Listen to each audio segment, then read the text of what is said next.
यार for reminding. ठीक है, कह रहे describe the role of centriole in animal cells. क्या रोल होता है सेंट्रियोल का बेटा?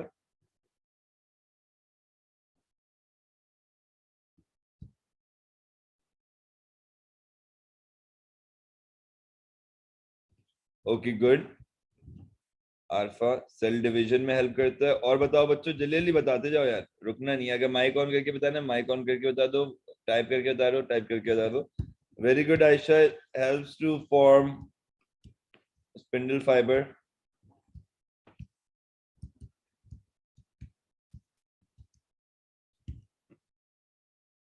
गाइस और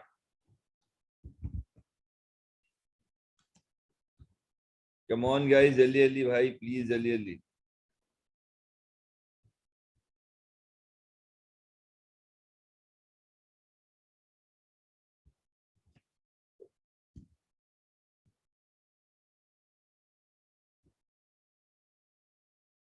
हाँ बेटे, मेरे नोट्स में है।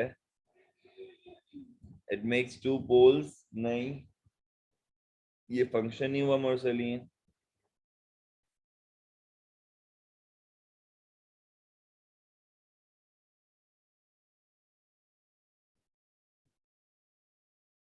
यार अली बेटा, तुमने देखो मैंने ना क्रोमोसोम्स को डिवाइड करते हैं इक्वली। हाँ, क्रोमोसोम्स को क्रोमैटिड्स में सेपरेट करते हैं, मतलब दे सेपरेट क्रोमैटिड्स।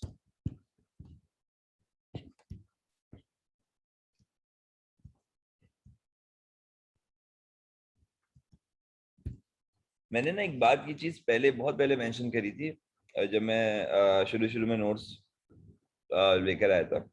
मैंने बात मेंशन करी थी, शायद आप लोगों को याद हो, कि जिसको लेने हो वो पहले ले ले। लिमिटेड सेट्स प्रिंट होते हैं, और हर दफा ही होता है जो पहले में रह जाता है ना, बाद में उसमें उसको बेचारे को नोट्स मिलने में लेट होता है। ठीक है, अब तुम्हें अली इतना तुमने पहले नहीं लिए, तुम्हें थोड़ा सा वेट करना पड़ेगा।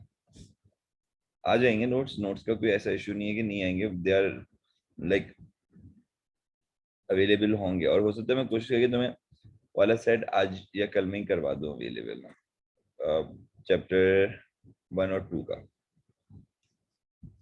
ठीक है, लेकिन ये चीज भाई जहन में रखो कि इसलिए मैंने पहले बोला था कि शुरू शुरू में ले लो, पहले ही ले लो नोट्स, क्योंकि वो मुझे आइडिया होता है ना, वो खत्म हो जाते हैं, क्योंकि मैं जाहिर सी बात है वो नंबर ऑफ स्टूडेंट्स बढ़ते चले जाते हैं, और फिर वो आउटसाइडर्स की तरफ भी ज्यादा जा रहे होते हैं। बहुत सारे नोट्स ऐसे गए हैं जो कि मेरे स्टूडेंट्स नहीं होते हैं, वो ले जाते हैं नोट्स, उनको आइडिया होता है, पता नहीं कहाँ से पता चलता है क्या होता है, बट वो ले जाते हैं। तो कोई किसी को मना तो करना कर नहीं रहा होता वहां पे कि भाई ये प्राइस है, जो प्राइस पे कर रहा है वो लेके जा रहा है, ये चक्कर है।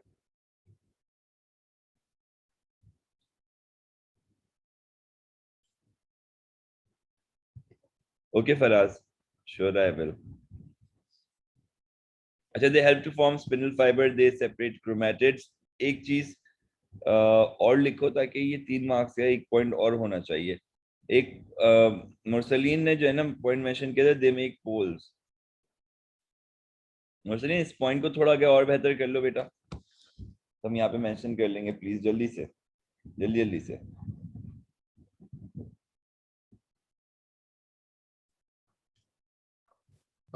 Sir, during cell division, they form two poles from which they originate spindle fibers uh, to separate the chromatids. हम इसको ये कह सकते हैं, this set two poles for origination of spindle fibre. हाँ बेटा, 3 मार्क्स के 3 पॉइंट्स सही है। एक एक्स्ट्रा इसलिए लिख लेते हैं कि भाई आप लोगों का माशाल्लाह जहन माशाल्लाह बहुत जबरदस्त काम करता है, भूल भूल गए तो मसला ना हो, तो इसलिए 1 पॉइंट एक्स्ट्रा लिख लिया हमने, सही है। अच्छा भाई, अभी कह रहे हैं explain why it is possible to see the internal membrane of a cell in electron micrographs such as figure 2.1, but it's not possible to see them while using light microscope। भाई इस सवाल में वो तुमसे कुछ नहीं पूछ रहा, वो तुमसे सिंपली ये पूछ रहा है कि ये बताओ कि इलेक्ट्रॉन माइक्रोस्कोप में और लाइट माइक्रोस्कोप में क्या फर्क है। तुम ये बोल दो electron microscope has Number 1, high resolution. Number 2, high magnification.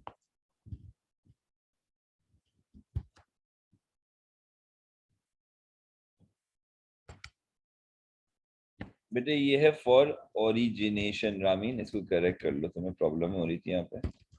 ये है फॉर ओरिजिनेशन, सही है। हाई मैग्निफिकेशन आ गया अब यहाँ पे, और फिर बताओगे कि सेल मेम्ब्रेन जो होती है,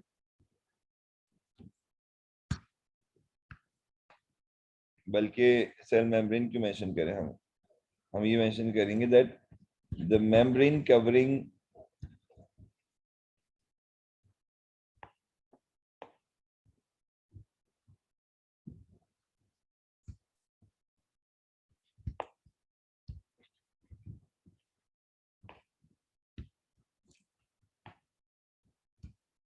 is around 7 nanometre. Cell membrane वाला साइज मेंशन करें। सो ये तो एक पर्टिकुलर पॉइंट इसका भी आ जाएगा। ठीक है भाई, 3 पॉइंट्स हो गए। सर एक और था कि इलेक्ट्रॉन माइक्रोस्कोप जो होता है वो सिर्फ डेड या ड्राइड स्पेसिमेंस को देख सकता है, बुक के अंदर लिखा ये हुआ है। पॉइंट यहाँ पे रिलेट नहीं कर रहा बेटा हारून। देखो यहाँ पे तो वो एक बिल्कुल ही अलग बात कर रहा है, इसको यहाँ पे हम रिलेट नहीं कर सकते। समझ रहे हैं आप लोग? ओके ठीक है। अब आ जाओ इस सवाल पे। अरे यार, ओके दिस वन क्या कह रहे हैं भाई? Figure 1.1 shows the outline of a ciliated cell from the human gas exchange system. Okay Arfa, Arfa picture ले लो, स्क्रीनशॉट ले लो जल्दी से, ठीक है?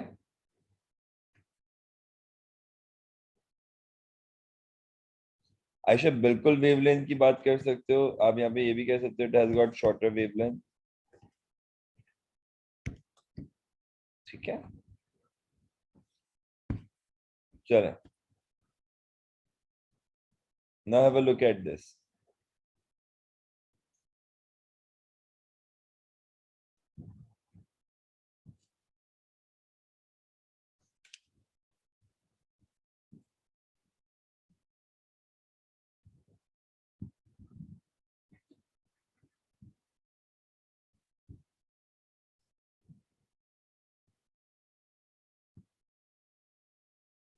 Okay, inside the ciliated cell, figure 1.1, draw nuclear envelope and a mitochondrion as they would be seen with an electron microscope.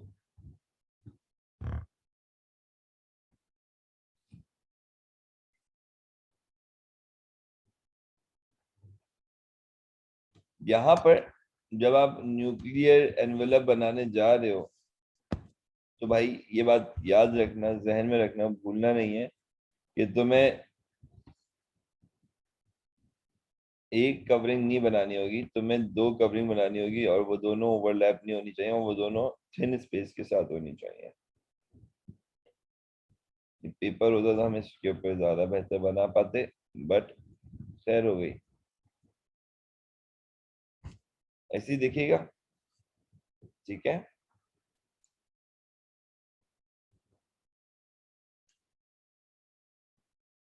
Mitochondria कैसे बनाओगे? से ज्यादा बड़ा हो जाएगा, माइटोकॉन्ड्रिया छोटा होना चाहिए, न्यूक्लियस के प्रोस्पेक्टिव से छोटा बनाओगे।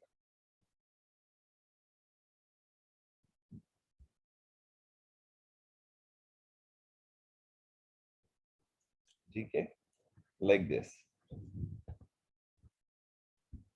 डबल लेयर होनी चाहिए, दोनों लेयर एक दूसरे पे ओवरलैप नहीं होनी चाहिए, क्रिस्टल प्रॉपर नजर आना चाहिए, और न्यूक्लियर एनवेलप हो गया। ठीक है भाई, अभी कह रहे कि calculate the magnification of the ciliated cell in figure 1.1।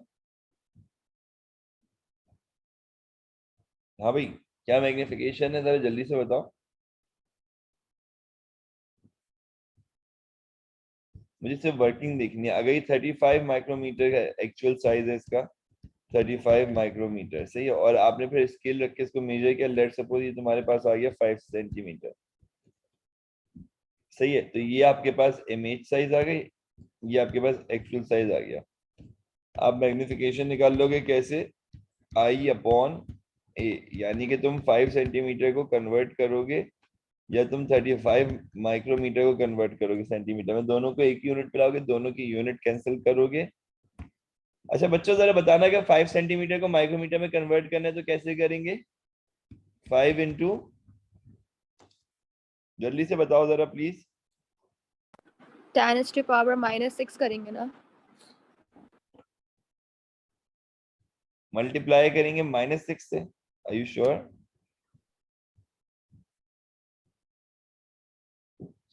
एक दफा दोबारा सोच लो, सेंटीमीटर कन्वर्ट कर रहे हो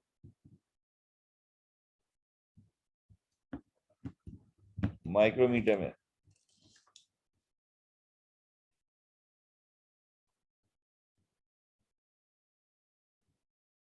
+4 होगा या -4 होगा ये बता दो।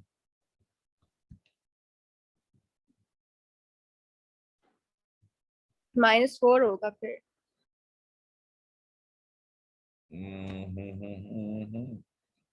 कोई बच्चे माइनस कह रहे हैं, कोई बच्चे प्लस कह रहे हैं।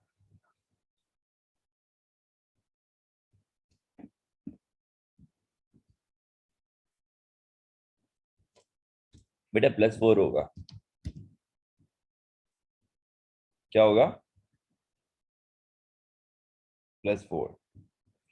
आप सेंटीमीटर से लेके जा रहे हो माइक्रोमीटर में,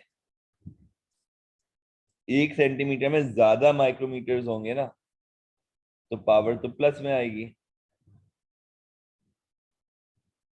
समझ रहे हो? ऐसे ही याद कर लो ये बात, ये बड़ी कंफ्यूजिंग होती है कि 1 सेंटीमीटर में ज्यादा माइक्रोमीटर होंगे और उससे भी ज्यादा नैनोमीटर होंगे।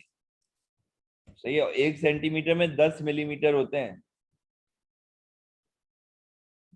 1 मीटर में 100 सेंटीमीटर होते हैं। ठीक है? तो वो पूछ रहे 5 सेंटीमीटर कितने के बराबर है, तो भाई 5 सेंटीमीटर 5000, बल्कि मैं बोलूंगा 50,000 हो जाएगा। 4 है ना? हाँ 50,000, बिल्कुल हारून, 50,000 माइक्रोमीटर के बराबर हो जाएगा। सही है? इसको डिवाइड कर देंगे 35 से, दोनों के यूनिट माइक्रोमीटर और माइक्रोमीटर आ गया, दोनों कैंसिल हो गए। अबे भैया दोनों कैंसिल आउट हो गए। अब बताओ कि इसमें क्या आंसर बनेगा, प्लीज आंसर निकालिएगा सब लोग। पैटर्न समझ में आ गया सब लोगों को? हमने क्या किया है?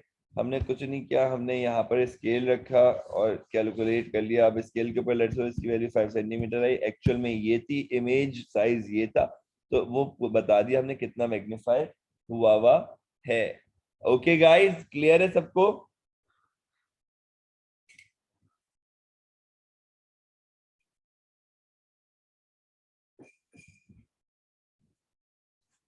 सर मुझे ये समझ में नहीं आया 10⁻4 कैसे हुआ? बेटे ये तो सिंपल कन्वर्जन है, किसको समझ नहीं आया?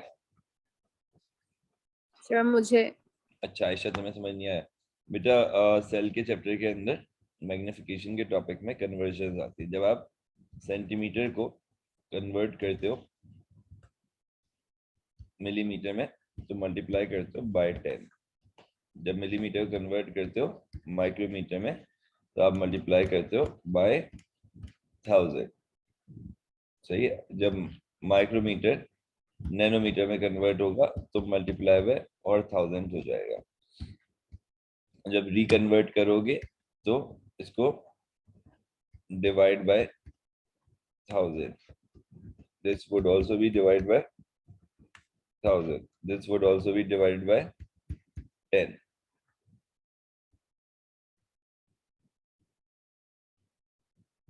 ये कन्वर्जन्स हैं, ये कन्वर्जन्स याद करनी होती हैं।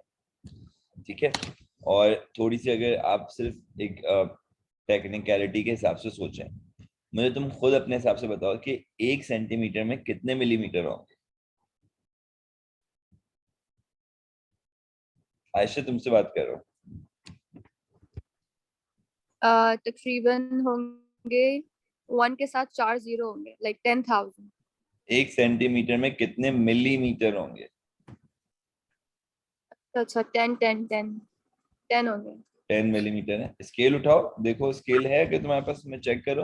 1 सेंटीमीटर में छोटी छोटी लाइंस बनी हुई थी जो बीच में वो 10 होती है।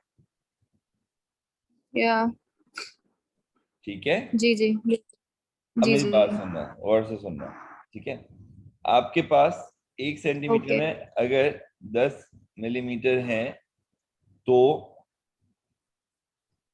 हम्म, 1 सेंटीमीटर में कितने माइक्रोमीटर आ गए? 10 के 10,000. मिलीमीटर आ गए, माइक्रोमीटर 1000, उसके अंदर हर मिलीमीटर में 1000 माइक्रोमीटर, तो टोटल कितने हो Okay. गए? 10,000 माइक्रोमीटर। समझ में आ गया? Yes. उसको फिर हम 5 से मल्टीप्लाई करें तो फिर 50,000 हो जाएगा. Okay, okay, got it. Thank you so much, sir. चलो, this drawing of Mycobacterium tuberculosis, इसमें ना एक चीज देख लेना पहले भाई, यहाँ पे कोई रिंग ऑफ डीएनए नजर आ रहा है मुझे, यहाँ पे जो है ना मीजोसोम नजर आ रहे हैं, सेल मेम्ब्रेन है, सेल वॉल है और स्लाइम कैप्सूल है. States three structural features that are found in both M. tuberculosis and animal cell. भाई राइबोसोम्स पाए जाते हैं दोनों के पास. सही है, दोनों के पास. इस वाली स्लाइड दिखा दें ताकि मैं स्क्रीनशॉट ले लूं. बेटे स्क्रीनशॉट हाथ के हाथ ले लिया करो जल्दी जल्दी से. सही है, ओके, गॉट इट.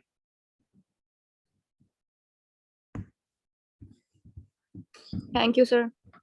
ओके, अच्छा अब यहाँ पर देखो भाई, राइबोसोम आ गया और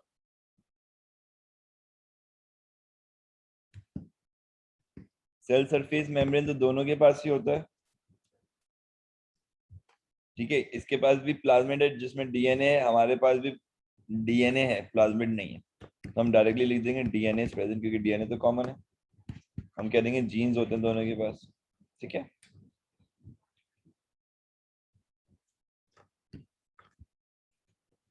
साइटोप्लाज्म भी दोनों के पास होता है. ठीक है guys, many of the cells in the pancreas produce enzymes.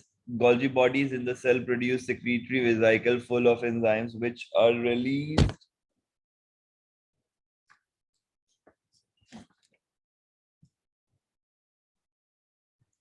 at the cell surface by exocytosis. Figure 1.1 is the diagram of an enzyme producing cell from the pancreas.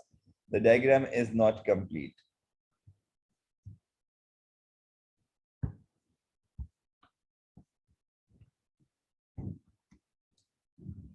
अब इसमें ये फॉलोइंग चीजें बनानी है. गोल्जी बॉडी सिक्रीटिंग वेसिकल, मैं रफली बना रहा हूं, तुम लोग सिंगल लाइन बनाओगे. ठीक है,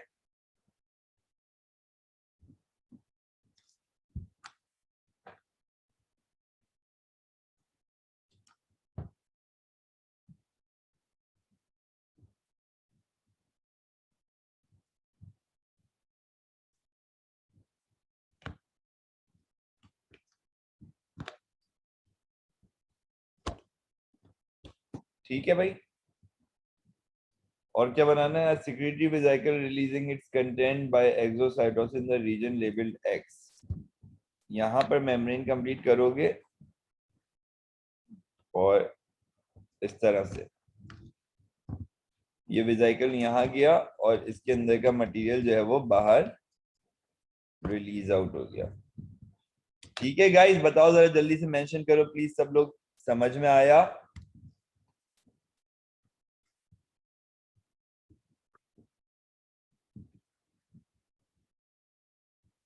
क्लियर है? ओके जी, गुड है. चलें, कैलकुलेट द मैग्निफिकेशन कह रहा है, actual diameter of the nucleus कह रहा है. ओके भाई, ये कैलकुलेट करना है एक्चुअल डायमीटर कितना होगा. सही है, एक्चुअल डायमीटर निकालना है, मैग्निफिकेशन गिवन है.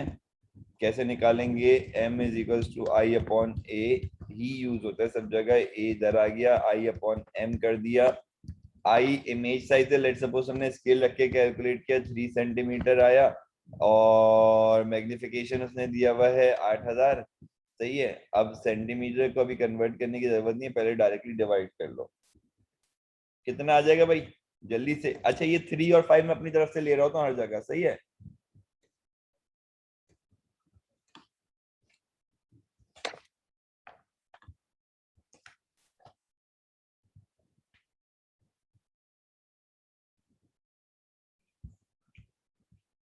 स्केल ऐसे रखोगे और यहां से देखोगे यहां तक कितना आ रहा है स्केल पे.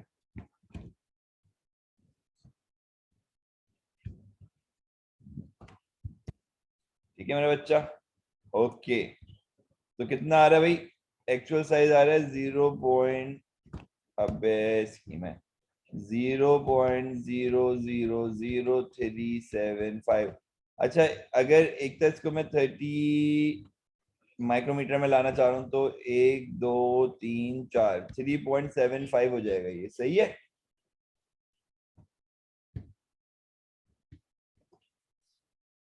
डन है गाइस, डन है।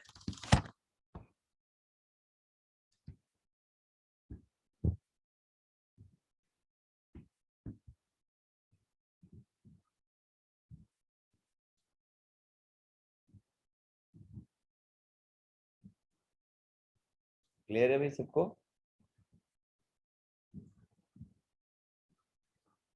कह रहे state 3 structural features of vibrio cholera that are not found in animal cell. भाई बैक्टीरिया की 3 वो प्रॉपर्टीज बता दो जो इसमें नहीं होती है, प्लाज्मिड नहीं होता है, ठीक है। Flagella,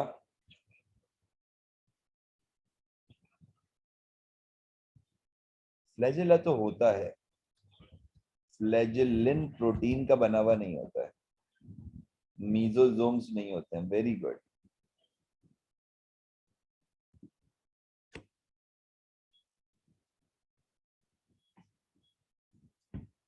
non membrane bounded nucleus नहीं होता। अबे यार एक मिनट रुको यार, चाय मेरी ठंडी हो गई है।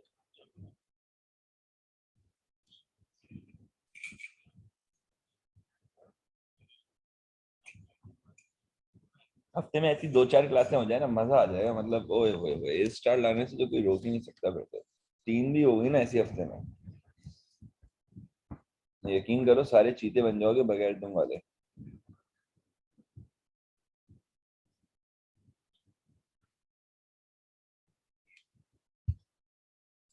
बेटा थर्ड पॉइंट मीजोजोम है रामीन, सही है।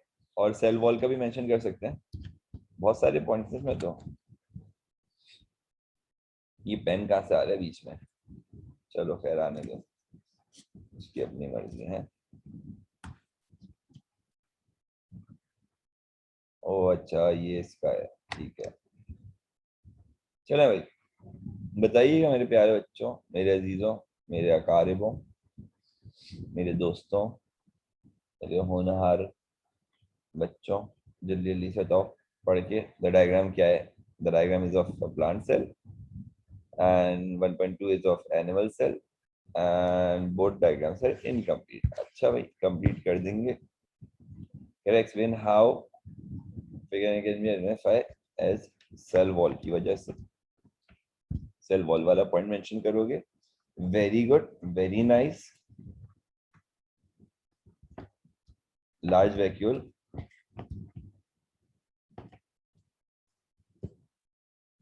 उसकी मेम्ब्रेन दिख रही है, सही है। लार्ज वैक्यूल स्टोनोप्लास्ट कह लो या मेम्ब्रेन कह लो, सही है।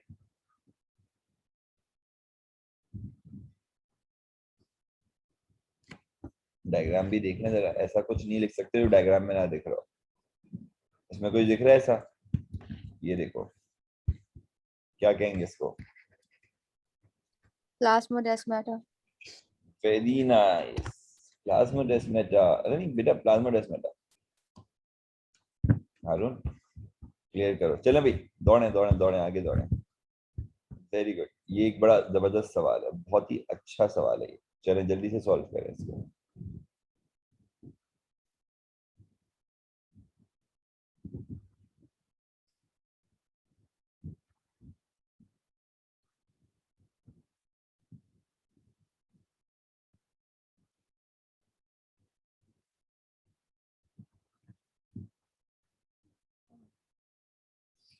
अच्छा भाई माइटोकॉन्ड्रिया डायग्राम का कह रहा है,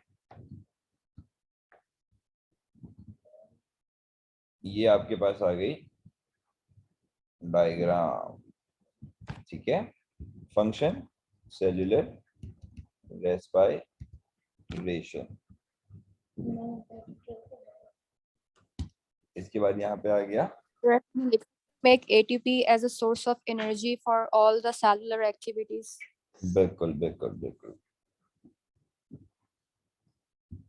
सेंट्रियोल आ गया यहाँ पर, किसमें पाया जाता है? Only in animal cell. Rough endoplasmic reticulum भी बनाना है, बना देते हैं।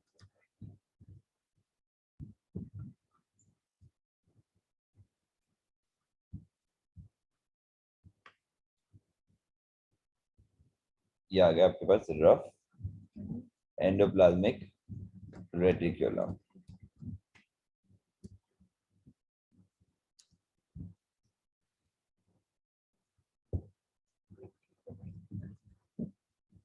ठीक है, अच्छा जी। इस चीज को एक मेंशन जरूर करेंगे हम लोग कि ये थोड़ा सा गड़बड़ हो जाएगा। इसको सिंपलीफाई कर देता हूं मैं। जब तुम इसको स्केच आउट करोगे ना भाई, एंडोप्लाज्मिक रेटिकुलम के रफ पार्ट को, तो भाई बच्चों एक चीज का ख्याल रखना, जो राइबोसोम होता है ना, वो इसके एक्सटर्नल सरफेस पे होता है। अब सही है, ठीक है।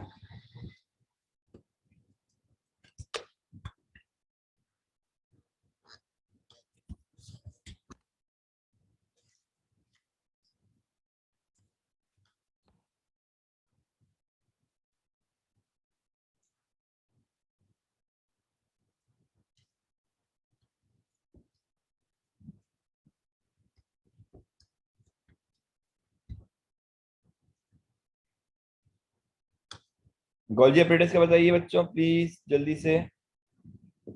लाइसोसोम फॉर्मेशन, हम्म,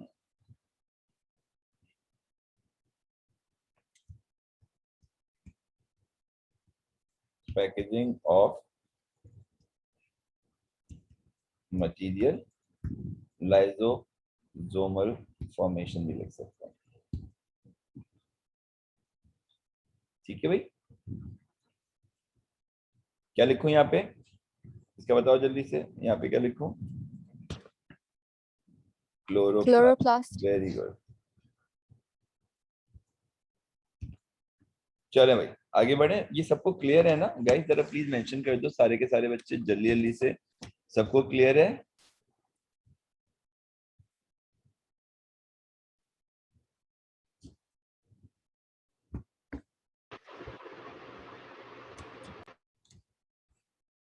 ओके, ए न्यूक्लियस के अंदर का स्ट्रक्चर आ रहा है, जहाँ पे फ्लूइड पार्ट दिख रहा है, तो तुम इसको न्यूक्लियस भी मार्क कर सकते हो, तुम इसको क्रोमेटिन मटेरियल भी कह सकते हो। सही है, दिस इज न्यूक्लियस। बी क्या दिखा रहा है? ये बी माइटोकॉन्ड्रिया मार्क हुआ है।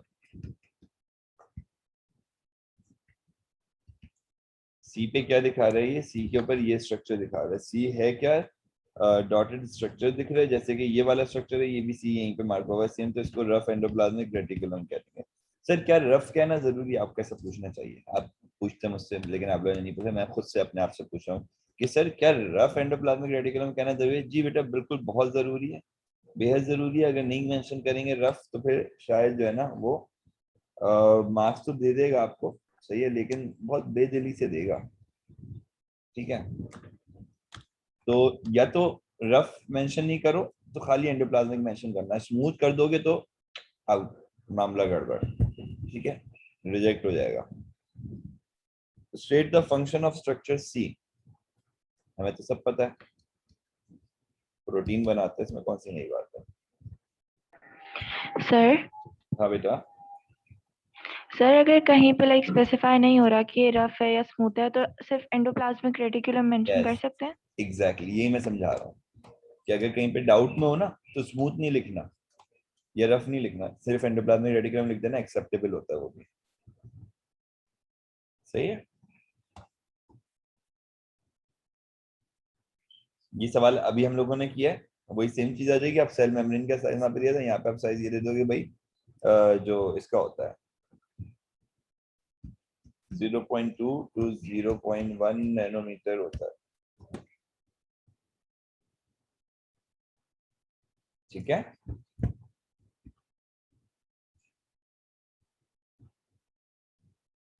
Suggest one disadvantage of electron microscope compared to dead specimen. देखना होता है, इसमें ड्राई होता है, ड्राई स्पेसिमेन होता है, एक्सपेंसिव होता है. Yes exactly. Show your working and give your answer to the nearest number. Magnification calculate कर लोगे अब आप लोग. एक दफा मैं दोबारा से फिर देख के बता दूं यहाँ पे क्या क्या गिवन है. अच्छा नहीं, इस ये वाला मैग्निफिकेशन मैं आपको करवाऊंगा. यहाँ पे कुछ भी गिवन नहीं है, ना मैग्निफिकेशन गिवन है ना एक्चुअल साइज गिवन है. तुमने क्या करना है, मैग्निफिकेशन देखो किसी चीज की बोल रहा होगा, या तो पूरे इमेज की बोल रहा होगा, ऑफ द इमेज का इमेज की बोल रहा है पूरे. सही है. तो बेटा तुमने क्या करना है, तुमने स्केल रखना है अपना.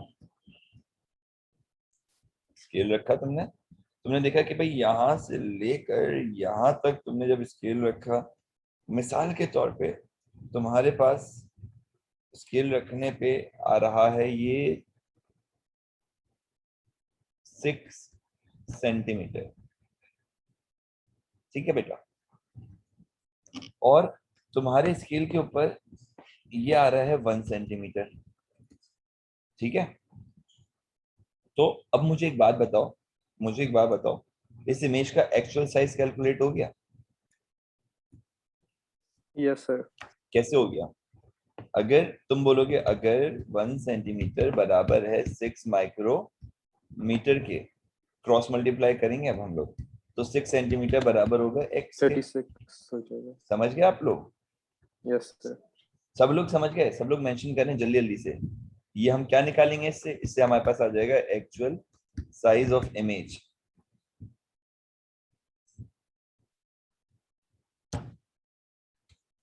Very nice.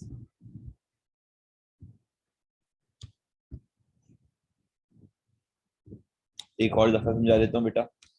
तुम्हारे पास मैग्निफिकेशन बराबर होती है आई अपॉन ए के. एक्चुअल साइज भी नहीं है, मैग्निफिकेशन नहीं भी, वो भी नहीं है, वो निकालनी है. और इमेज साइज है खाली. इमेज साइज कैसे निकाल? तो स्केल रख के, स्केल रखा, तुमने देखा भाई 6 सेंटीमीटर का पूरा यहाँ से यहाँ तक की लेंथ है. ठीक है. ओके बेटा.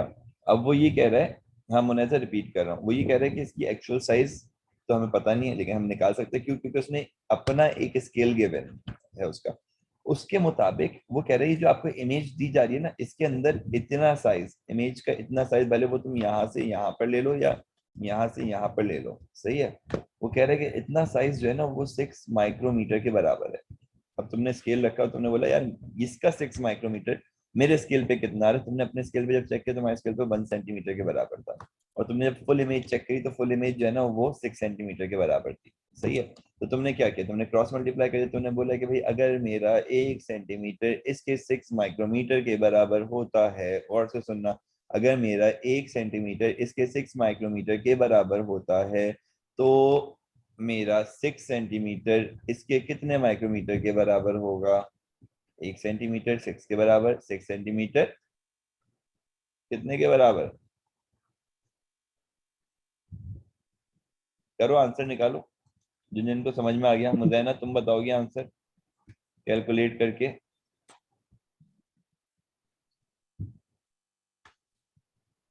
मुज़ैना को समझना था दोबारा, और फराज तुम भी बताओगे आंसर मुझे कैलकुलेट करके. जल्दी जल्दी से, अच्छे अच्छे से, जबरदस्त तरीके से मेरे प्यारे बच्चों, जल्दी जल्दी से बता दो. 36 यूनिट बेटा, यूनिट बहुत जरूरी है.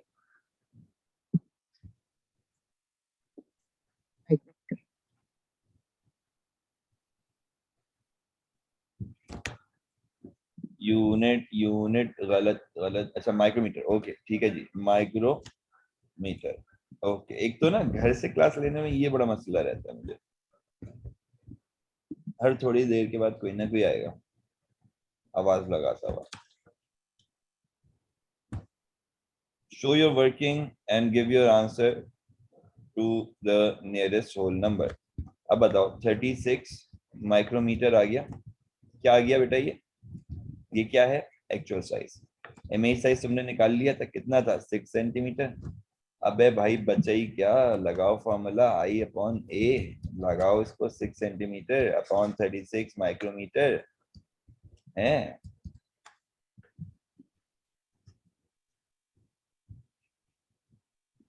जल्दी से बताओ भैया. 6 1 जा 6, 6 6 जा अभी मैं कौन सी कैलकुलेशन कर रहा हूँ, तुम लोग बेटा आंसर बता दो डायरेक्ट प्लीज।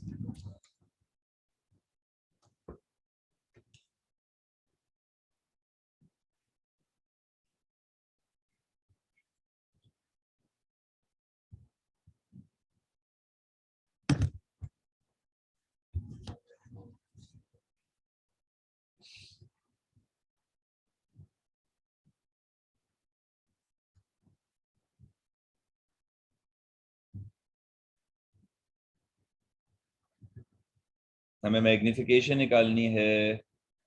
मुझे ना तुम्हारा आंसर गलत आ रहा है। सर मैंने एक बात पूछनी थी आपसे। अच्छा सर, हम ये जो क्वेश्चन है इसको स्ट्रेट फॉरवर्ड नहीं सॉल्व कर सकते थे? जब आपने कहा था 6 माइक्रोमीटर जो उसने हमें दी है, इसको हम 1 सेंटीमीटर सपोज कर रहे हैं, तो हम उसी 1 सेंटीमीटर को वो एक्चुअल या वो ले लेते, क्योंकि मैग्निफिकेशन तो पूरी इमेज की सेम ही रहनी थी ना।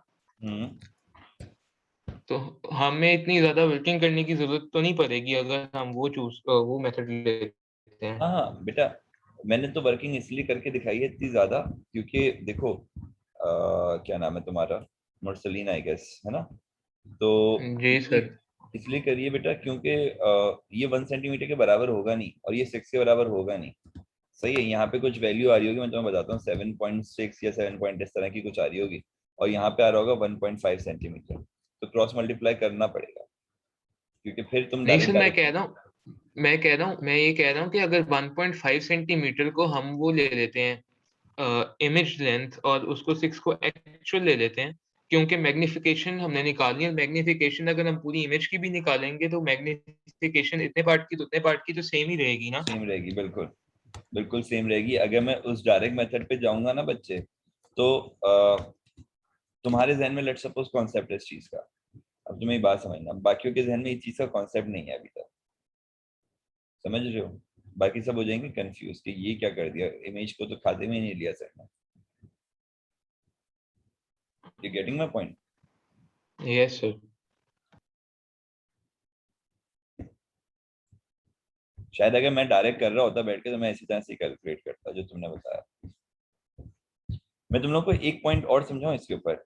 अगर वो बोलते हैं भाई ये सारे इंफॉर्मेशन गिवन है, वो तुमसे बोलता है कि ये वाले माइटोकॉन्ड्रिया की मैग्निफिकेशन निकालो, इस माइटोकॉन्ड्रिया की मैग्निफिकेशन कितनी होगी, कुछ आइडिया है? सर सेम ही रहेगी ना। सेम रहेगी, एग्जैक्टली जितनी पूरी इमेज की मैग्निफिकेशन आ रही है वो इसकी भी है, वो इसकी भी है, वो हर पॉइंट पे सेम है। इनफैक्ट ये जो एक छोटा सा डॉट आ रहा है ना, इसकी भी उतनी मैग्निफिकेशन है, क्योंकि उस इमेज का हिस्सा है जो हम देख रहे हैं एक ही वक्त में। सही है, तो इसी तरह से इस स्केल की भी मैग्निफिकेशन वही है। ठीक है भाई बच्चों, आगे बढ़े। मैग्निफिकेशन वाला सवाल फिर से आ गया।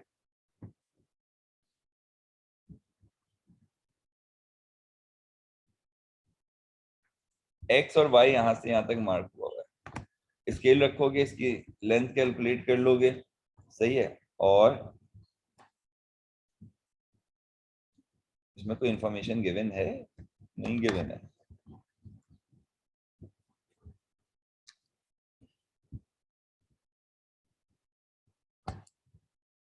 सर वो कह रहे हैं कि एक्चुअल 2 माइक्रोमीटर है, तो फिर हम उसको मेजर कर लेते हैं एक्स और वाई को, और फिर मैग्निफिकेशन का फॉर्मूला लगा देते हैं। हाँ, ये एक्चुअल साइज दिया हुआ है इन्होंने।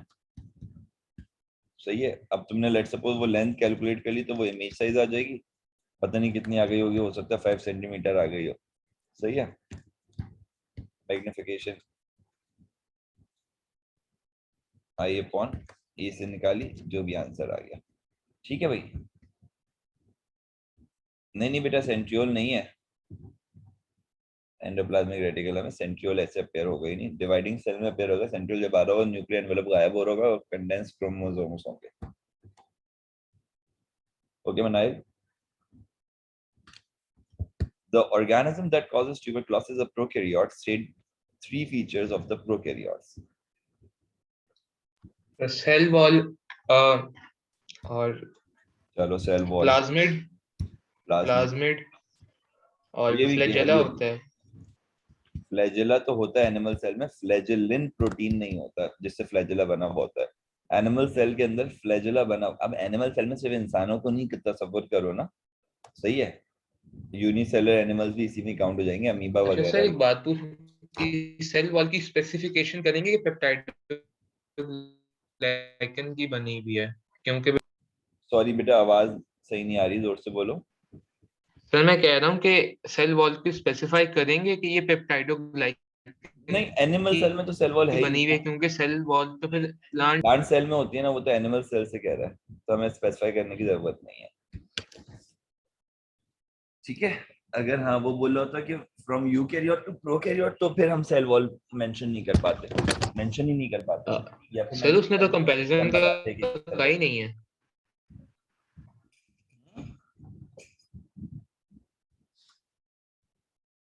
बिल्कुल नो न्यूक्लियर एनवेलप कह सकते हैं, बिल्कुल कह सकते हैं हर।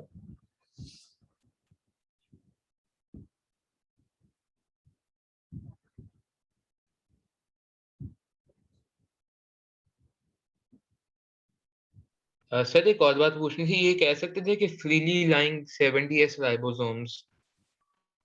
बेटा फिर पूरा एक्सप्लेन करोगे 70s राइबोसोम के हवाले से, अगर मेंशन करोगे तो एक्सप्लेन क्या करोगे, ये करोगे कि भाई हमारे पास 70s राइबोसोम जो होता है ना, वो एंडोप्लाज्मिक रेटिकुलम, वो क्या कहते हैं, उसमें मौजूद होता है ऑर्गेनिज्म में, क्योंकि हमारे पास भी 70s है, एनिमल में भी होता है ना, माइटोकॉन्ड्रिया में और क्लोरोप्लास्ट वगैरह में।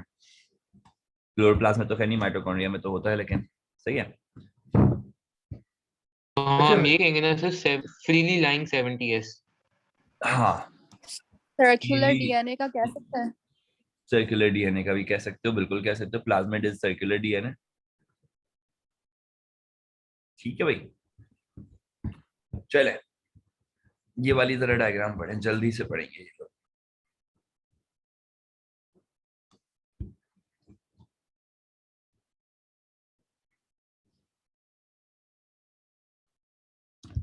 अच्छा 1 मिनट रुक जाओ, ये अभी रुक जाओ, ये छोड़ो अभी, ये छोड़ो अभी, ये छोड़ो।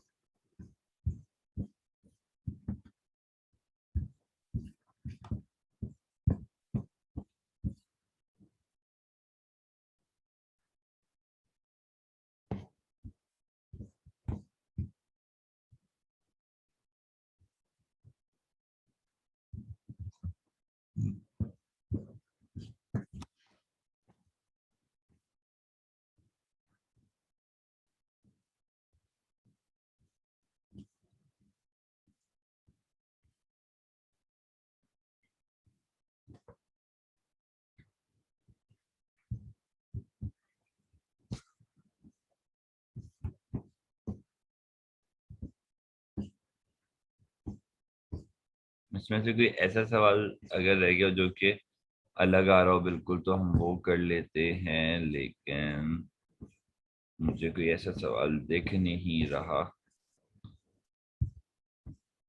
ठीक है यार, ठीक है, काफी है।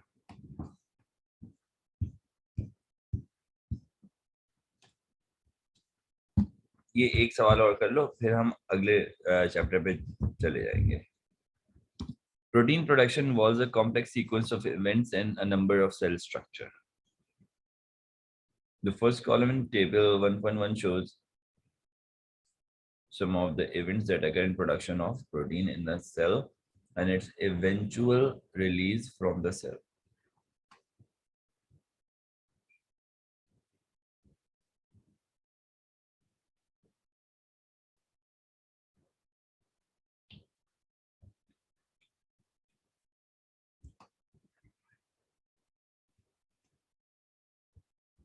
बताओ भाई, मुझे पता है ये आप लोगों का टॉपिक नहीं है।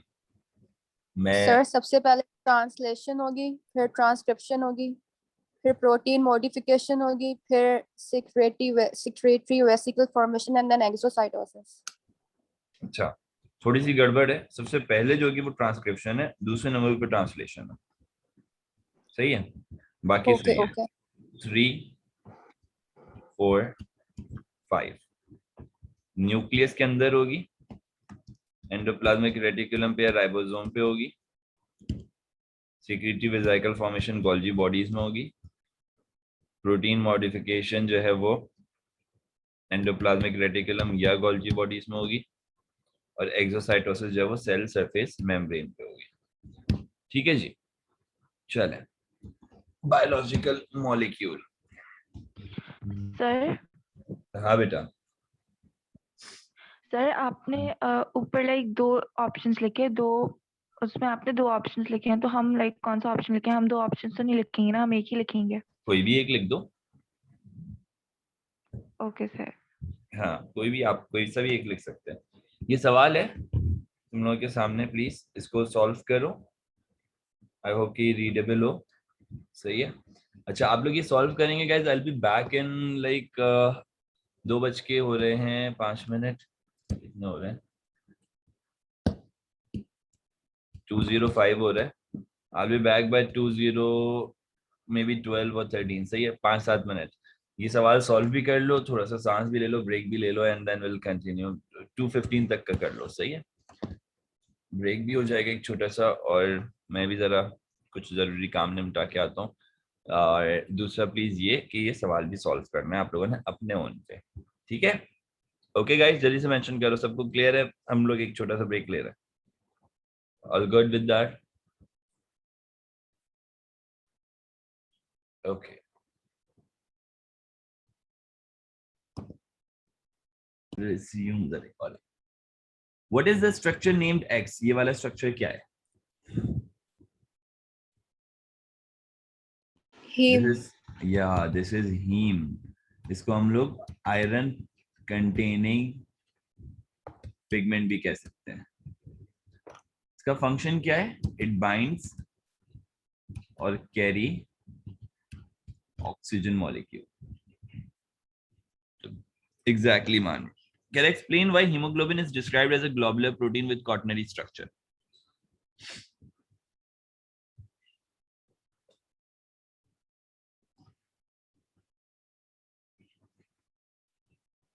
Why hemoglobin is described as a globular protein with quaternary structure? So the R groups, the polar R groups point outward, which makes it hydrophilic and water soluble. ठीक है।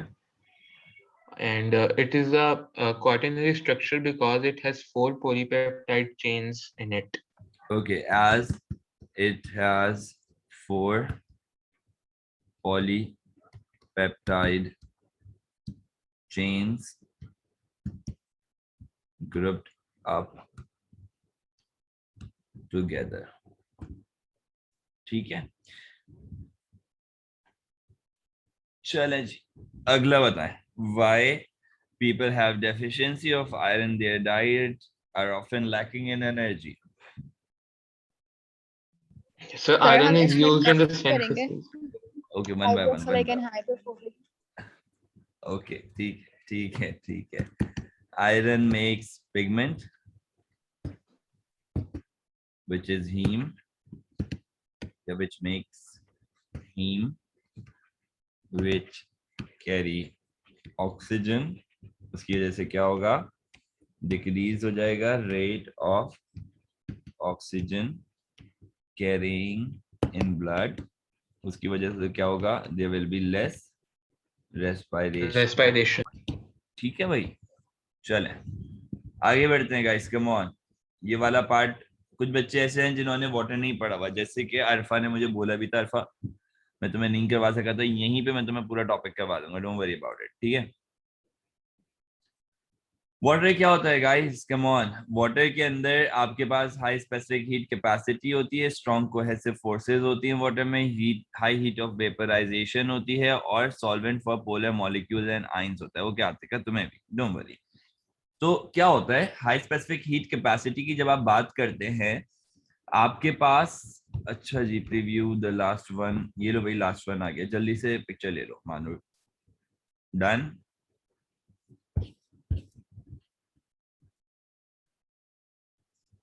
अच्छा जी, ओके, आपके पास आ गया हाई स्पेसिफिक हीट कैपेसिटी, और ये 4 बाकी के, मतलब ये टोटल 4 प्रॉपर्टीज पहले जरा समझ लो।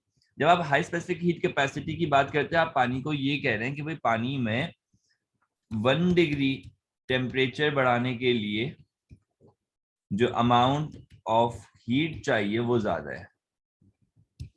सही है। फिर वो कह रहे हैं कि स्ट्रॉन्ग कोहेसिव और एडहेसिव फोर्सेस, मतलब कोहेसिव फोर्सेस की बात कर रहे हैं अगर, तो कोहेसिव फोर्सेस होती हैं एक वाटर मॉलिक्यूल की अट्रैक्शन दूसरे वाटर मॉलिक्यूल के साथ, सही है। ये हाइड्रोजन बॉन्ड के बुनियाद पर होती है, ठीक है।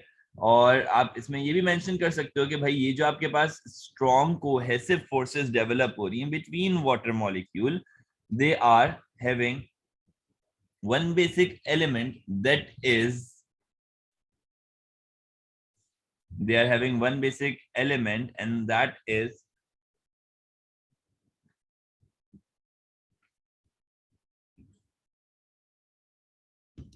allowing water molecules to stick together. अब जैसे कि अगर हाई स्पेसिफिक हीट कैपेसिटी ज्यादा है तो टेम्परेचर बढ़ाने में हीट ज्यादा चाहिए होगी, तो कम टेम्परेचर के ऊपर या कम हीट पे इवेपोरेशन नहीं होगी, सही है। हाई हीट ऑफ वेपराइजेशन में भी यही चीज आ गई आपके पास कि भाई ज्यादा हीट चाहिए, more heat is required to change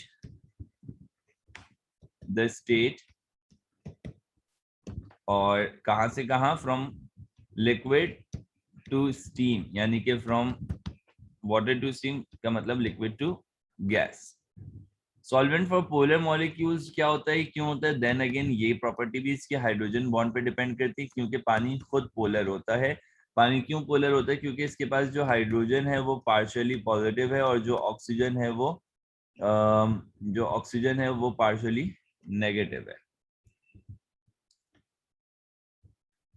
तो भाई high specific heat capacity, transport medium in blood plasma and phloem, बताइएगा जरा। अच्छा, एनोटेशंस ऑन है, आप लोगों को एनोटेशंस यूज करनी आती होंगी, आई होप सो। तो करना ये है, मुज़ैना तुमने पूरा जवाब लिख दिया है gas, okay good, very good. करना ये है गाइस कि आपने टिक लगाना है, खाली one tick in each row, हर एक रो में कोई एक टिक आएगा। एनोटेशन ऑन है, लगाना शुरू करो टिक।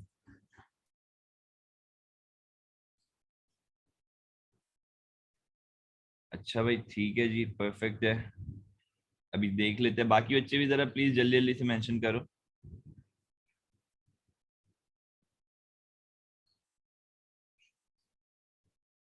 Sir transport medium in blood plasma and film जो है वो कोहेसिव क्यों नहीं हो सकता?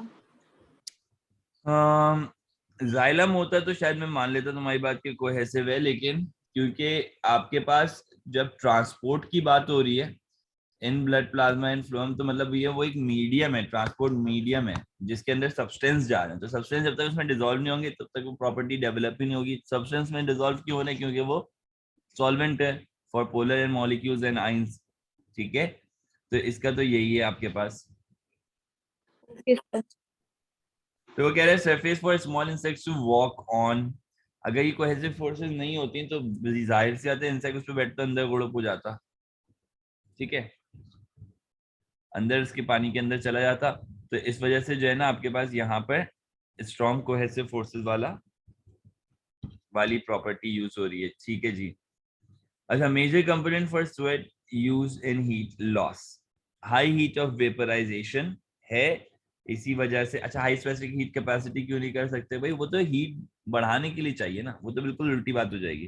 तो क्या चीज सही जा रही है यहाँ पे कि भाई हाई हीट ऑफ वेपराइजेशन है, वेपर में कन्वर्ट करने के लिए ज्यादा हीट चाहिए होगी, तो वो वेपर में कन्वर्ट करते वक्त वही हीट उसके अंदर मौजूद होगी। ट्रांसपायरेशन पुल इन जाइलम आ रहा है आपके पास, ये आपके पास देन अगेन कोहेसिव फोर्सेस की वजह से, सही है। आपके पास preventing wide variation in body temperature, ये हाई स्पेसिफिक हीट कैपेसिटी पे है, डिपेंड कर रहा है, ठीक है। तो यही आपके पास आंसर की है। मुझे बताओ कोई ऐसा बच्चा जिसको किसी भी एक पर्टिकुलर पॉइंट में ऐसा लग रहा हो कि यार ये नहीं हो सकता, ये होना चाहिए था, कोई भी चीज जो समझ में ना आ रही हो प्लीज मेंशन करो।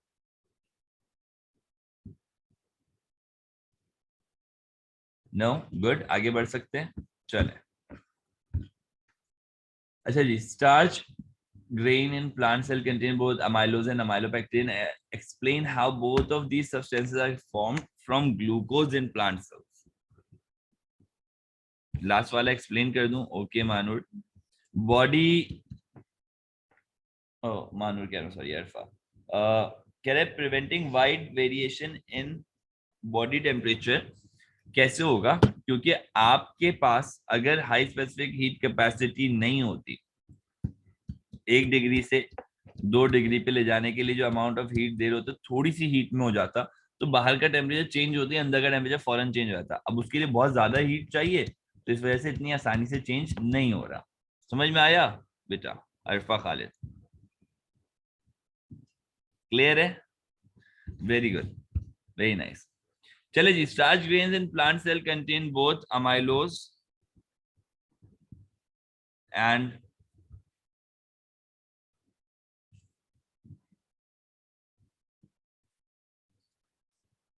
amylopectin. Explain how both of these substances are formed from glucose in plant cell.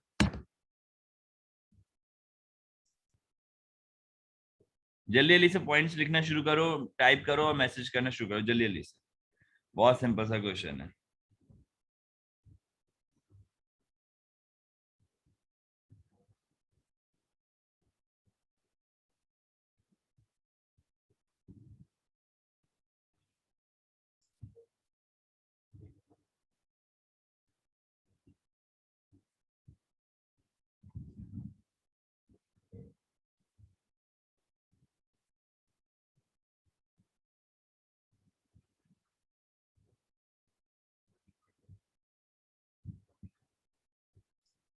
Sir मैं आंसर बता दूं?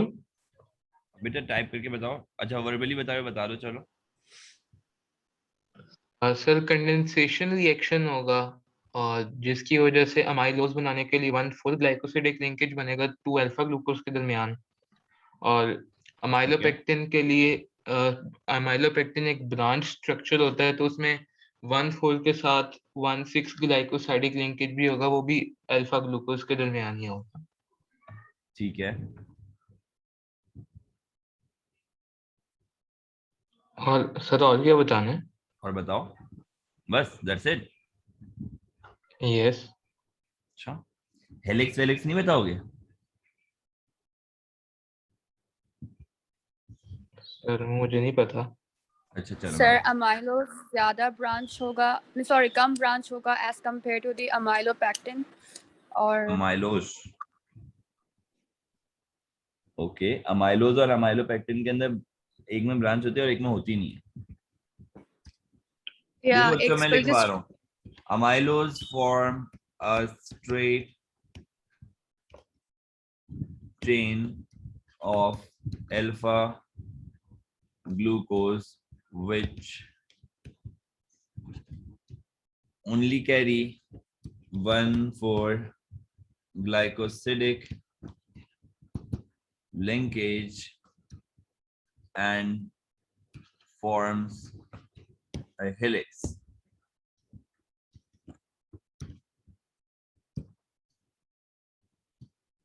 Whereas amylopectin is having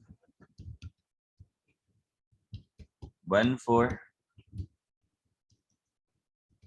glycosidic and 1,6 glycosidic linkage.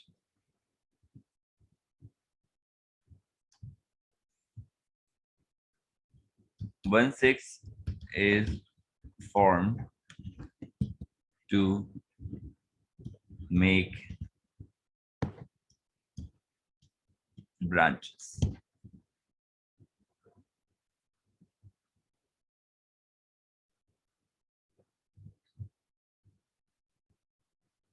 अच्छा एक चीज यार, ये जरा बड़ा स्पेसिफिक हो जाते हैं इस मामले में।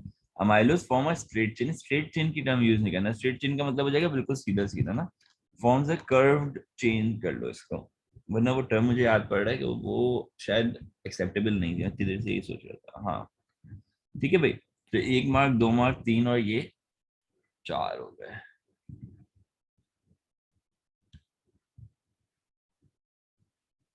इसमें आप explain how both of this substances are formed from glucose, तो एक पॉइंट जरूर मेंशन कर देना, both are formed by removal of water and formation of glycosidic during, term जरूर लिखनी है, condensation okay guys, done. Okay Manu, सही है तुम्हारा आंसर भी बेटा, जबरदस्त। बस कंडेंसेशन और ऐड हो जाएगा नहीं, बल्कि तुमने मेंशन किया हुआ है कंडेंसेशन। हाँ, इसको पहले ही मेंशन कर दो तो भी ज्यादा बेहतर है, एंड में मेंशन कर दिया मैंने तो भी सही है, चलेगा। State 3 functions of water stored in the vacuole of plant. जल्दी जल्दी से बताओ भाई, 3 फंक्शन जल्दी जल्दी से क्या करते हैं। इससे फोटोसिंथेसिस भी कर सकते हैं। इससे मुझे लग रहा है आप लोग थक गए हैं, है ना, इससे मुझे फील हो रहा है। ये टर्जर प्रेशर भी मेंटेन करता है। मुझे लग रहा है रिस्पॉन्स देने का मूड भी नहीं हो रहा है, बस सुन लो। यस सर, बहुत थक गए कितने लोग तो अभी आगे पीछे हो क्लास भी चुके होनी होंगे शाम। क्लास ऑन करके, है ना। सही है भाई, क्या कह सकते हैं। सपोर्ट प्रोवाइड करेगा टर्जर प्रेशर डेवलप करवा के। हाइड्रोलिसिस कैसे करवाएगा ये भी मेंशन कर दो। सर रेगुलर सॉल्वेंट, हाइड्रोलिसिस के रिएक्शन में यूज होगा। 3 पॉइंट्स हो गए, चलें भाई आगे। स्टोरेज वाला पॉइंट भी ऐड कर सकते हो। अच्छा जी, ये वाली क्वेश्चन हम लोग क्लास में कर चुके थे, और मेरा नहीं ख्याल कि अभी इस वक्त करना ये मुनासिब रहेगा, क्योंकि होगा ये कि हमें बार बार ऊपर नीचे स्क्रॉल अप स्क्रॉल डाउन करना पड़ेगा। तो ये वाले और ये वाला क्वेश्चन भी क्लास में किया था हमने, तो इट्स बेटर टू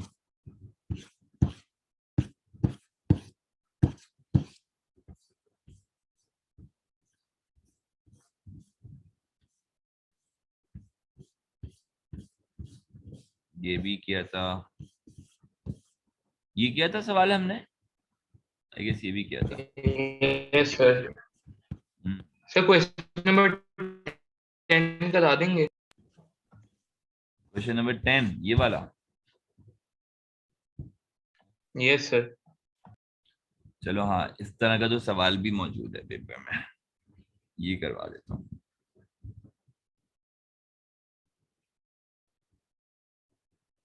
अच्छा भाई, क्या कह रहा है पेनिसिलिन, जरा रीड कर लो बच्चों, जल्दी से रीड कर लो। रीडेबल है ये, थोड़ा छोटा है फॉन्ट साइज, लेकिन होपफुली रीडेबल होगा। जल्दी से रीड कर लो इसको।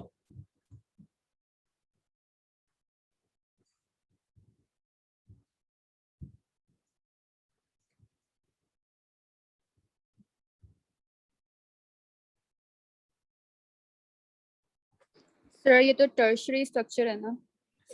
आप बताएं टर्शरी है या सेकेंडरी है। सर ये टर्शरी होगा ना, क्योंकि एक बात याद रखो, जब भी वो एक टर्म यूज करेगा कि what is shown in the figure या with reference to the figure, तो आपने फिगर पे स्टिक रहना है। सर क्योंकि ये एंजाइम शो कर रहा है ना, एंजाइम्स आर टर्शरी होते हैं ना स्ट्रक्चर के। लिखूं क्या बेटा, ये भी तो बताओ। Aspect of sir protein structure shown, sir aspects secondary of structure protein नजर आ structure रहे हैं not क्योंकि shown। सर हाँ, सर सेकेंडरी स्ट्रक्चर नजर आ रहे हैं क्योंकि अल्फा हेलिक्स नजर आ रहा है इधर। Very good. बीटा प्लेटेड भी नजर आ रहे हैं थोड़े बहुत मुझे तो। हाँ सर, बीटा प्लेटेड भी है सर। हम्म,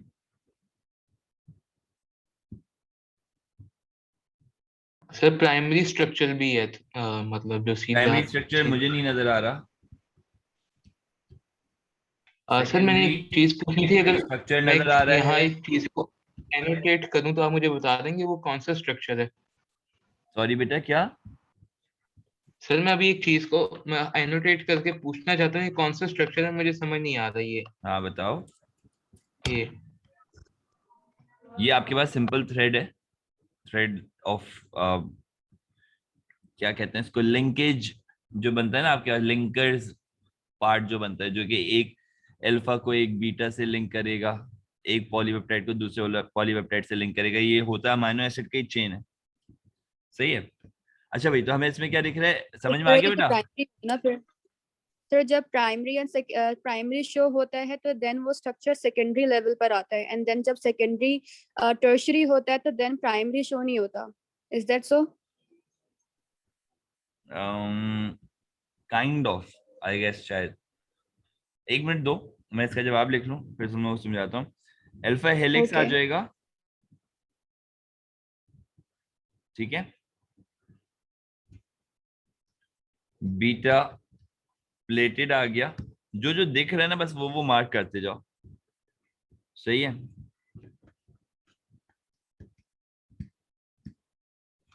टर्शरी स्ट्रक्चर, क्योंकि अल्फा हेलिक्स और बीटा प्लेटेड आपस में कनेक्टेड शो हो रहे हैं, ये जो तुमने मार्क किया था इसी चीजों से,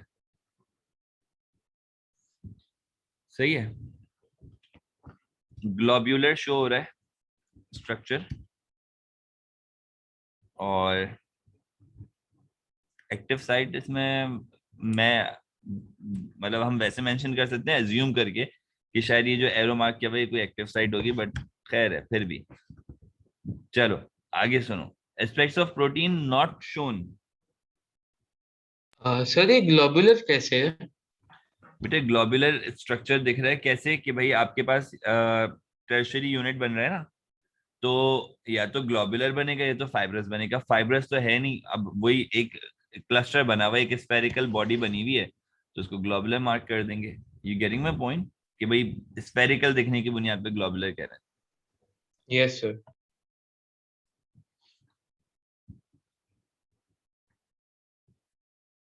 अच्छा जी, aspects of protein structure not shown, भाई सब लोग पार्टिसिपेट करना है इसमें, सही है।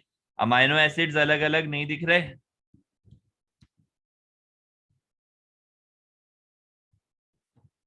रेडिकल्स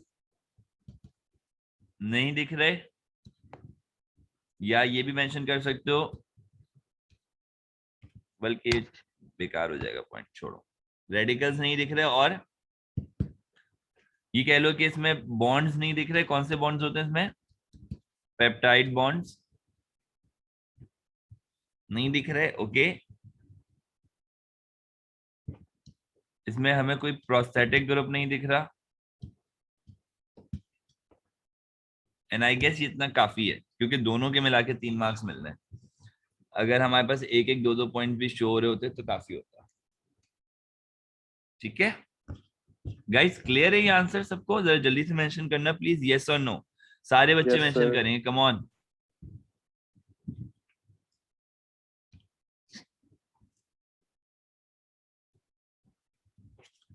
ओके जी, गुड है। ये वाला सवाल भी करेंगे।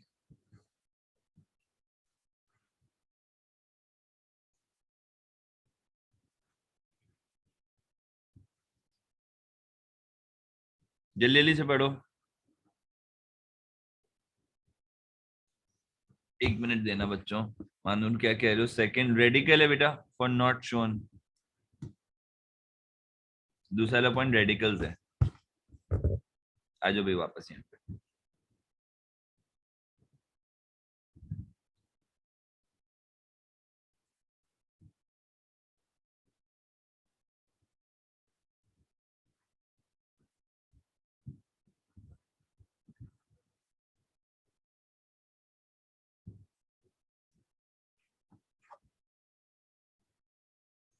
हाँ भाई, तो इसको क्या कहेंगे आप?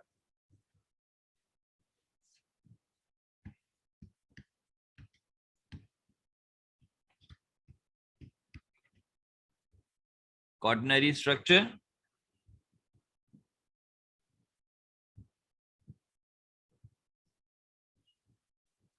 क्यों कह रहे हैं more than one polypeptide chain है? Quaternary कैसे हुआ? सर quaternary कैसे हुआ? बेटा ये लिखा हुआ है, इसने खुद लिखा हुआ अपने मुंह से, more than one polypeptide chain, ये डेफिनेशन है भाई क्वाटरनरी की। सर quaternary तो वो होता है ना जैसे कि हीमोग्लोबिन जो होता है जिसमें 4 नहीं चेन्स बेटा, होती एक हैं, मिनट तो एक यहाँ मिनट एक मिनट एक मिनट एक मिनट, क्वाटरनरी की डेफिनेशन क्या है? मुझे याद नहीं है। क्वाटरनरी की डेफिनेशन यही है कि जिसके अंदर एक से ज्यादा पॉलीपेप्टाइड चेन होती है उसको क्वाटरनरी स्ट्रक्चर कहते हैं, ओके ठीक है। ठीक है। अच्छा, द पार्ट लेबल्ड एस क्या होगा? Alpha helix. अल्फा हेलिक्स, ठीक है भाई।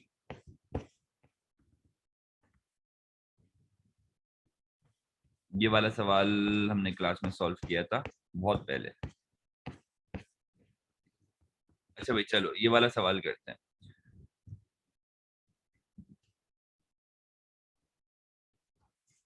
कम ऑन गाइस, जल्दी जल्दी से। यहाँ पे आपके पास ईस्टर बॉन्ड की फॉर्मेशन शो हो रही है, ग्लिसरॉल का स्ट्रक्चर है, फैटी एसिड की चेन है, और यहाँ पे आपके पास ईस्टर बॉन्ड बन गया है।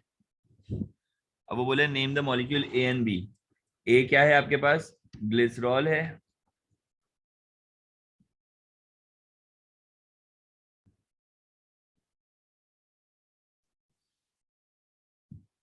बी क्या है आपके पास?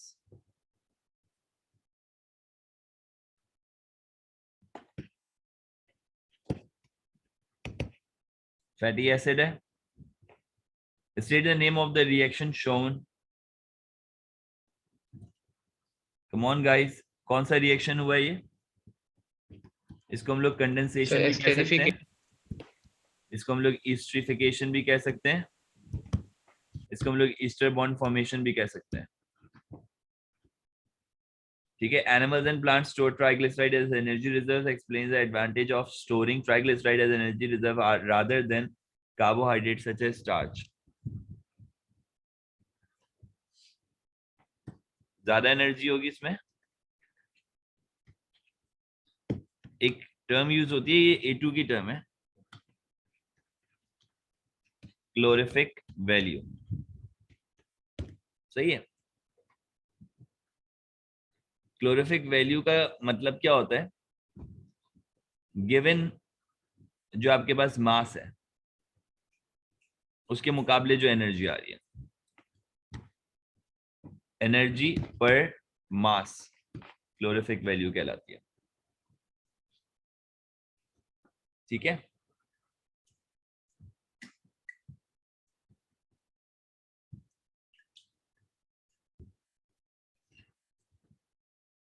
अच्छा ये भी बता दो कि क्यों होती है। अगर एक पॉइंट, तो ये हमारे 2 मार्क्स पूरे हो जाएंगे। कार्बन और हाइड्रोजन के बॉन्ड्स ज्यादा होते हैं।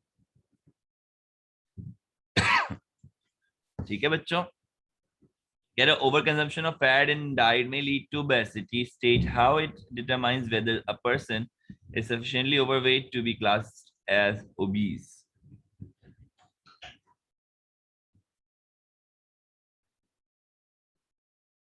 ये आई गेस थोड़ा सा पुराना हो गया एलिमेंट,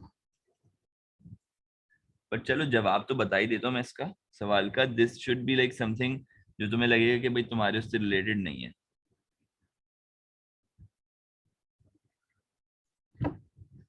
बॉडी मास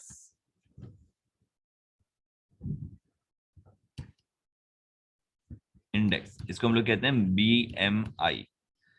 सही है, दैट इज मास पर, बल्कि चलो ये पॉइंट भी छोड़। सही है, ये आपके पास इज मास पर हाइट।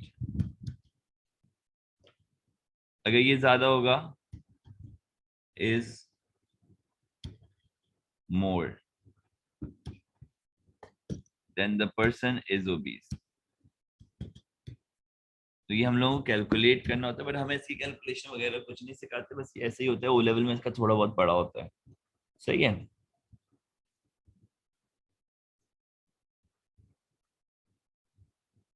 एक ओबीज बंदे को क्या नुकसान हो सकता है बच्चों? एक ओबीज बंदा, उसको क्या क्या डिजीजेस हो सकती हैं? हार्ट डिजीजेस होंगी, हार्ट कोलेस्ट्रॉल डिजीज लेवल होंगी, और जल्दी से बताओ। Cholesterol level high, hypertension, high cholesterol, heart disease आ गया, हार्ट अटैक आ गया, सर हाई ब्लड प्रेशर होगा। कोरोनरी हार्ट डिजीज लाजमी मेंशन करना। क्या होगा? हाँ बेटा बिल्कुल, हाइपरटेंशन, हाई ब्लड प्रेशर है, फटीग हो जाए। डिजीज तो नहीं होगी ना, रिस्क फैक्टर। चलो अच्छा सही है। रिस्क फैक्टर किस चीज के लिए बढ़ जाएगा? कैंसर के लिए बढ़ जाएगा, आर्थराइटिस के लिए बढ़ जाएगा, घुटने जाम हो जाएंगे बेचारे के, ये सारी चीज है। ठीक है बच्चा, क्लियर है? आगे चलें प्लीज। ओह, ये बड़ा अमेजिंग सवाल है. This would be our last question for today. Annotation on है गाइस, जल्दी जल्दी से स्टार्ट हो जाओ बस. स्टार्च, ग्लाइकोजन, सेल्यूलोज सारे के सारे पॉलीसेकेराइड्स हैं, उनके कैरेक्टरिस्टिक्स दिए हुए हैं.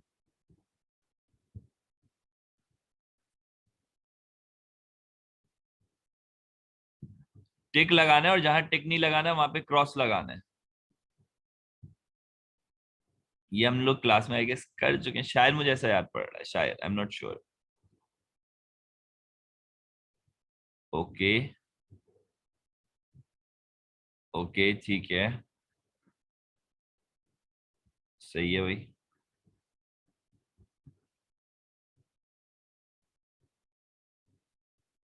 रामी ये गलत टिक लग गया बेटा. ओके, और मुरसलीन यहाँ पे भी तुम थोड़ा सा गड़बड़ कर गए हो.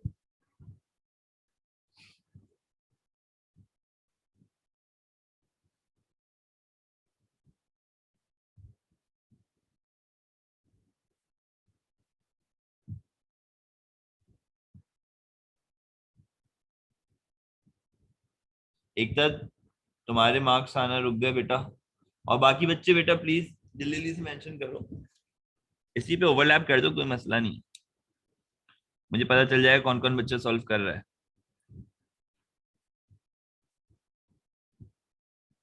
अच्छा मुरसलीन कर रहा है, बस काफी है. ठीक है मुरसलीन, इसके अलावा बाकी सब सही है. ग्लाइकोजन आपका सिर्फ ब्रांच होता है, अनब्रांच कभी भी नहीं होगा. ठीक है, यस. चले, ये समझ में आ रहा है सबको? मैं मार्क कर देता हूँ एक दफा.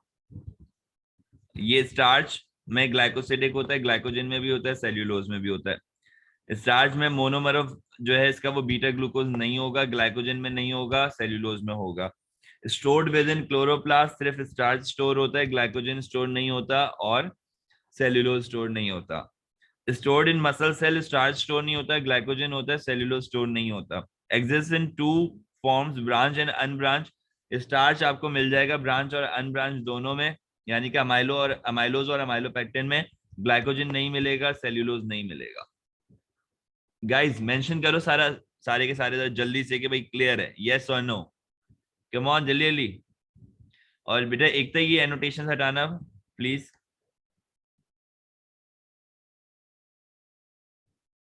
ओके भाई. How would you determine the rate of hydrolysis? Okay, very good. इसके लिए क्या करेंगे आप? Solution added experiment है भाई ये पूरा. आप samples लेंगे, samples are taken at timed intervals. फिर क्या करेंगे? आयोडीन टेस्ट करेंगे.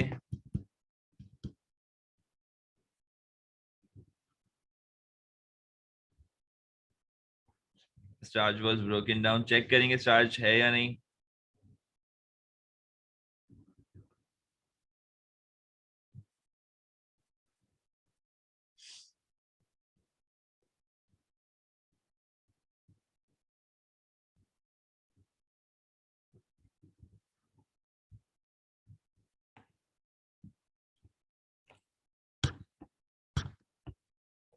ये पूरा सेंटेंस बना देना आयोडीन टेस्ट का ना. फिर क्या करेंगे कि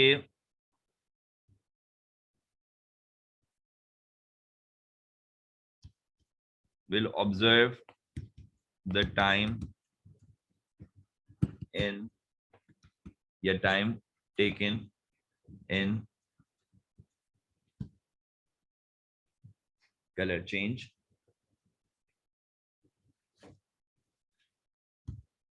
and then will repeat the process.